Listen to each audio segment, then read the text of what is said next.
Hello everybody, Dr. Sue. Dr. Kardashian. And we're here at Artlipo, Lipedema, and Liposuction Surgery. And today we're going to talk about liposuction safety and how it pertains to lipedema surgery, because in the world of lipedema surgery, there's more and more doctors getting into it, but it's still a relatively small number. We all do things differently. And probably the biggest difference is not the instrumentation, but it's the anesthesia, right? Correct. So that plays a huge role in the safety. So let's just talk about anesthesia real quickly, and we're going to hit some other topics. What's more safe, using a local anesthetic or using general anesthesia? Local anesthetic is a lot more safe than using general anesthetic. So with local anesthetic, I can tell you the risks are very low. You got to stay within a certain limit, which we always follow. We always stay within that certain limit. And if you stay within a certain limit, I've been doing this for 18 years, the chance of having toxicity from lidocaine, which is getting a little goofy and having it affect your brain, is very low. I think I've had 2 cases in my entire career where patients started getting a little drowsy and we just put them in the hospital for watching under observation. And that's very safe, like out of almost 15,000 patients. So let's talk about the safety of general anesthesia. What are our concerns? General anesthetic has a lot of risks, and our anesthesia colleagues are great, but anytime you add another layer of complexity, there are additional risks. It affects the brain. And the nervous system. Correct. And some people can be hazy for several months after general anesthetic. And there are also procedural cardiovascular risks. Exactly. So we have to manage the anesthesiologist is there increasing the blood pressure, decreasing the blood pressure. There's all sorts of shifts up and down, and the cardiovascular risk of having a stroke or a heart attack, although it's not high, it's there. And that's not a risk of local. And also risks of intubation. And teeth can come out. Okay. Blood clots. Blood clots are one of the biggest risks, because with local anesthetic, we rarely would have an intraoperative blood clot, meaning a blood clot occurring during the surgery, because the patients are moving the entire time. But one of the biggest concerns with general anesthesia is when you're paralyzed under general, there's no muscle movement, and that's when blood clots can occur. So we take all sorts of precautions, doing compression boots and other things, and blood thinners and other things afterwards to try to reduce the risk of a blood clot, right? Correct, to minimize that risk. Yes. So many different things that general anesthesia is worth it. But I'm not saying you shouldn't have it done under general anesthesia. There's some circumstances where that is going to be your best choice too. Okay, so that's just anesthesia. Let's talk about the other risks. Does everyone bleed during liposuction? Everybody bleeds, but the amount of bleeding is small. And what do we do? What ingredient do we use to minimize the bleeding? We use epinephrine. Right. So the fluid that we put into the surgery area includes epinephrine, which shrinks the blood vessels and limits the amount of bleeding. And truthfully, it's a very small amount of bleeding. In the 18 years that I've been doing this, we've had 3 patients that required blood, and it was like 1 unit, like one little pack. So I've had 3 patients. One was, older patient, 75, and I think the other ones are also a little bit older in their 60s, because they have more fragile blood vessels. And no one was in the hospital for days, but they were feeling a little fatigued and needed to have a little boost. So 3 units of blood in 18 years that we've given, and thousands of patients. And like, what's a typical thing for like orthopedic surgery? You do surgery all the time. I mean, it's a pretty common thing to give patients some blood, right? Correct. Almost any kind of... Especially after joint replacements.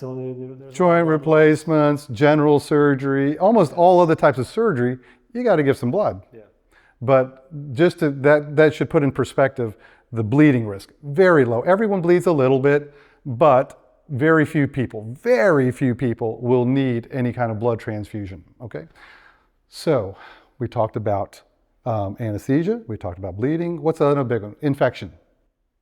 Infection rates are very, very low with wide awake liposuction and the sterile technique. So I'm going to give you the answer to this, because I've been doing this for 18 years. He's only been doing it for a year. Okay, in 18 years, I'm going to tell you the average number of infections that I have to deal with in each year, which is 500 to 600 patients a year.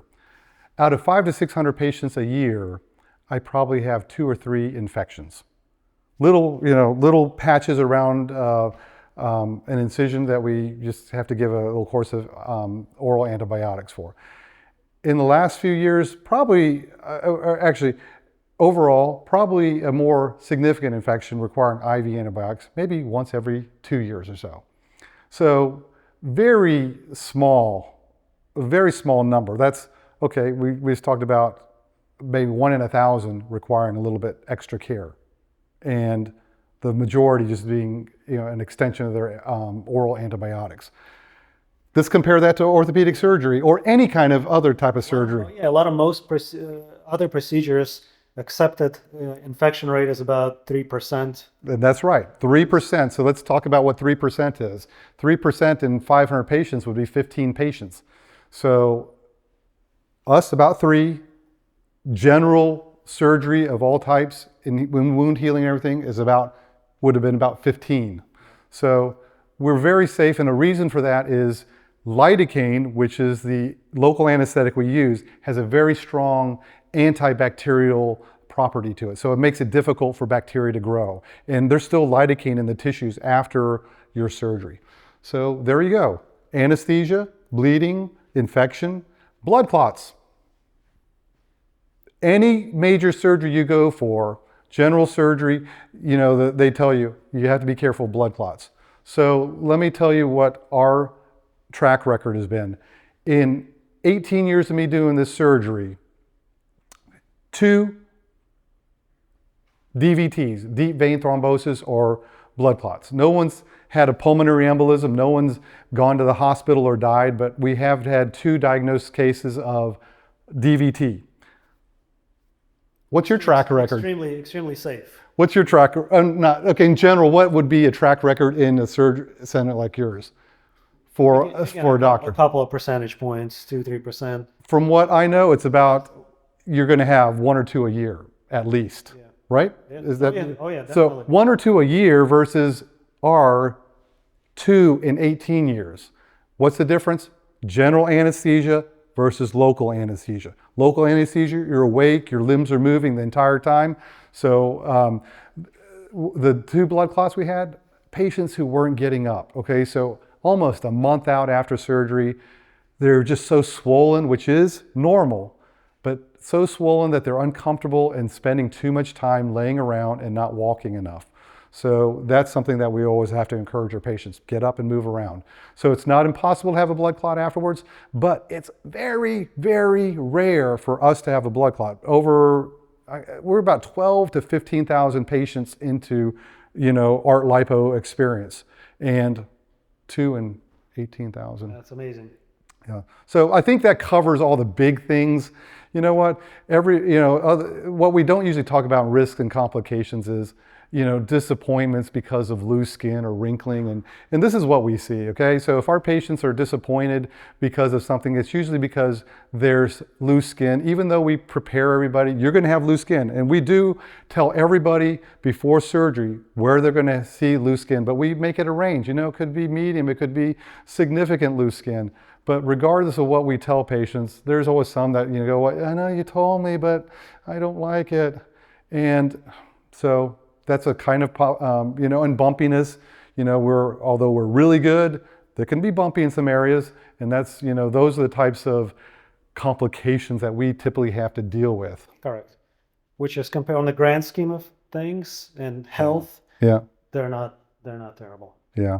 So you should listen to us when we tell you there's going to be looseness and wrinkling or bumpiness, and really, you got to be realistic about that, because that's the main thing that we have to deal with on a, regular basis. So I hope this has been informative.